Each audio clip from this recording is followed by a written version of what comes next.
And still continuing to unpack the big story this morning, the Section 89 Parliamentary Panel of Independent Experts has found that President Cyril Ramaphosa has a case to answer regarding the Phala Phala farm saga on 2020. Now, with the information that was presented to the panel, they concluded that the president may have violated the Constitution, the law, and committed a serious misconduct. The panel found that there is prima facie evidence that the president has a case to answer to in Parliament. So for more analysis, we joined via Zoom by Times Live contributor and analyst Eusebuis McKaizer. Eusebuis, good morning, and thanks so much for being with us.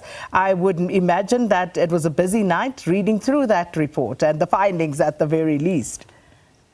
Absolutely. Good morning, Sakina. I hope technology holds. And it's always a pleasure to be on the most important current affairs program to wake up to in the country. So thanks for having me on. It is important to read through the details, Sakina, and we can jump into it immediately. And I had to put my phone off because South Africans like to react to reports by looking at recommendations in the same way in which we often react to court orders, like the one that says Janus Wallus should be paroled, without actually looking at the reasoning behind it. And when I look at the reasoning overnight, and again this morning, behind what the independent panel had found, the first thing I want to say to our viewers and to the country is that nothing less than the democratic edifice of the country has been undermined on the face of it by President Cyril Ramaphosa's actions and inactions. And so the first thing to underscore before we even continue is that it is an incredibly important news story. It's not an ANC story. It's a story about the country's entire constitutional system, because when a country's president's integrity has been called into question, particularly by judicial officers, including a former Chief Justice, then the country must take it enormously seriously and not be tempted to lower the bar of expectation just because President Cyril Ramaphosa is a nice guy. So the importance of this process, Eusebius, and of course, this is the first in what would be a three-part parliamentary process, but the importance of this first step. Yeah, the first step is important because what it does tell us is that on the evidence that had been adduced by various parties, such as the EFF, for example, the UDM, the ATM, that is all that was available to the panel.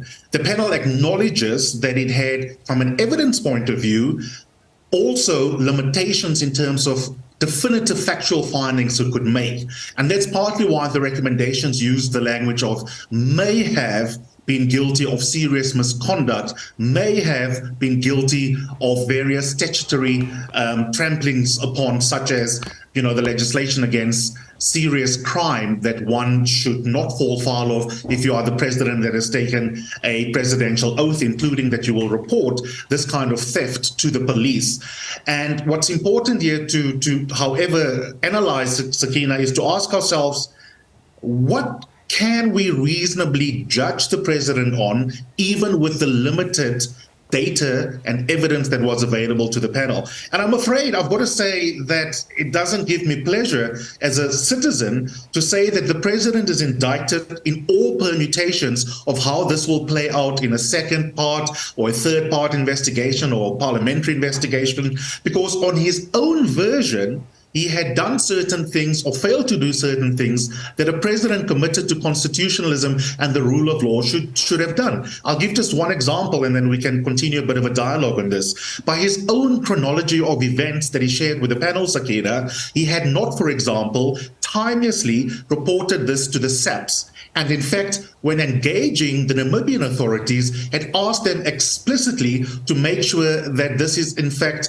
being kept under wraps. So there's no commitment there to transparency. There's no commitment there to making sure that you don't ask your own presidential guard to be investigating a matter at your private residence, which means you are now conflating your office work in terms of being the president of the country with your private business.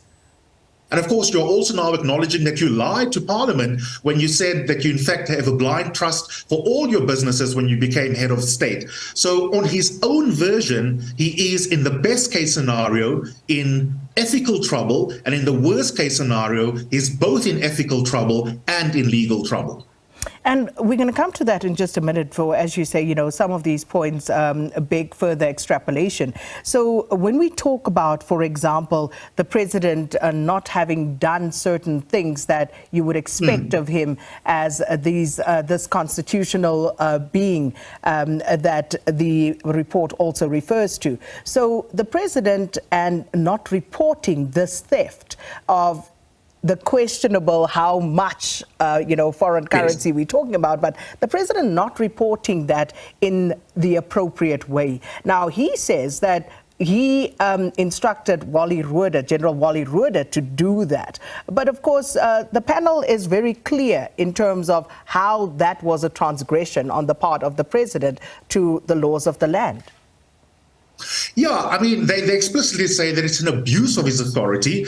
It's an abuse of his authority, and also it's not compliance with the necessary legislation that say that kind of theft ought to be reported immediately because it's a serious violation of the law that had just occurred at his residence. So there's a couple of problems there that we can lay out systematically. Firstly, the mere fact that SARS is unsure of how much money and whether or not lawfully that money had come into the country as foreign currency, that suggests a problem on that source of law. Then there's a second source of law that's a problem, that even though the general that you're referring to is part of a presidential guard that looks after him in terms of his safety, even though they're technically a unit within the SEPS, that is not enough to say that you've reported a matter to the SEPS. In other words, there's no case number that the president can refer us to say, here's the case number that is a docket that is being investigated currently, which means as another source of law, there's non-compliance there with the obligation to, in fact, make sure that you report this matter.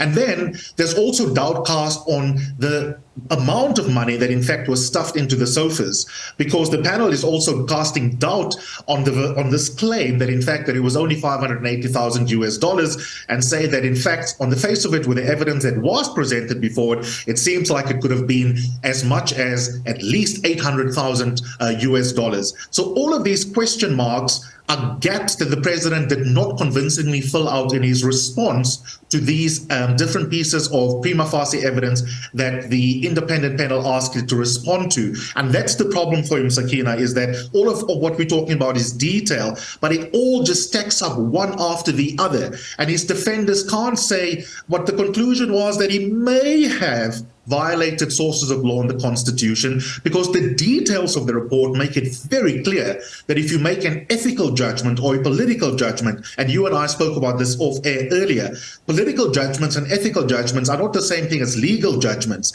In the best case scenario, I repeat, the president might technically get off on a legal technicality, but in terms of the implications for internal ANC processes, in terms of the implications for how the voter judges him, I think our estimation has just been instantly lowered overnight. And this is why this is the biggest story politically of the year.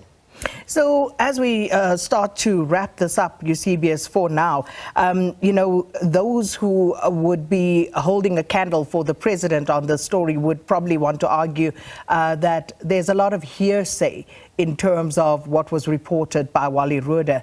And the panel goes into that, and they say, and I quote, "The president has rightly criticized the evidence contained in Mr. Fraser's statement as full of hearsay, in particular information from undisclosed sources. But some aspects of the evidence proffered by the president, in particular pertaining to the source of foreign currency, is also hearsay." And then they go on to talk about Mr. Sylvester Ndlovu, the person who is alleged to have received that foreign currency, who can therefore testify with regard to the source of that foreign currency. But what the president says of and concerning the source of the foreign currency is based on what he was told by Mr. Ndlovu. Now, we are mindful of the dangers of relying on hearsay and the caution to be applied in approaching such evidence. However, we are only concerned here with the preliminary inquiry and not the inquiry itself.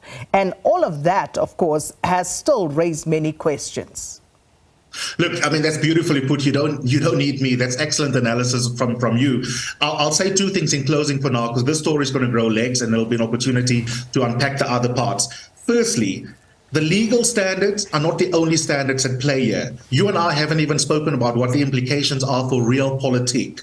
In other words, what will happen now with the ANC elective conference and how this will be weaponized by Dr. McKaizer, as well as those who do not like him. When it comes to political judgments, you are not obliged to take your cue from what happens in a court of law.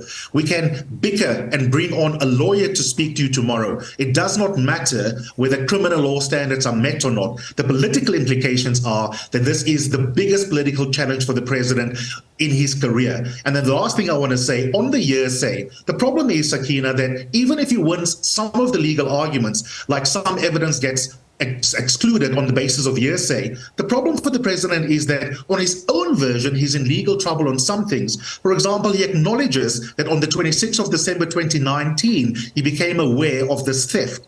But on his own timeline, it was only in the first quarter of the following year that there was any attempt to even have this dealt with by some sort of law enforcement agency via his president's protection guard, which means that he can win an argument like the hearsay argument, but he's still going to be in legal trouble in other aspects of the law on his own version. So, final question, ethically, what should the president do? Well, ethically, he's got to come clean and say sorry and hope that his party says to him, we think you are a good enough candidate for us to still have a shot in 2024 to make a case for why voters should vote for us. The problem for him is that he's behaving unethically by being opaque, by not making himself available to Morning Live for a frank conversation, unscripted, and that, I'm afraid, undermines his integrity as a political leader. So if he's watching this morning, I would say to him, the first step in a complicated series of trying to recover from the ethical indictment is to have a completely frank conversation and to respond to the initial report by saying, I still hold on to the belief that I am completely blameless, ethically, legally, and politically. If that's your starting point, then I'm afraid you're not fit for office. Well, Eusebuis, we're going to leave it there. Thank you so much, Eusebuis McKaizer, of course, a contributor to Times Live and Analyst, just breaking down some of what is contained in that report, about 87 pages, I think, just in terms of the findings. And then there is a lot more volume to the evidence that the panel relied on. And all of that needs to be worked through. And no doubt we'll have more conversations. As Eusebuis said, this is the biggest story of the year politically.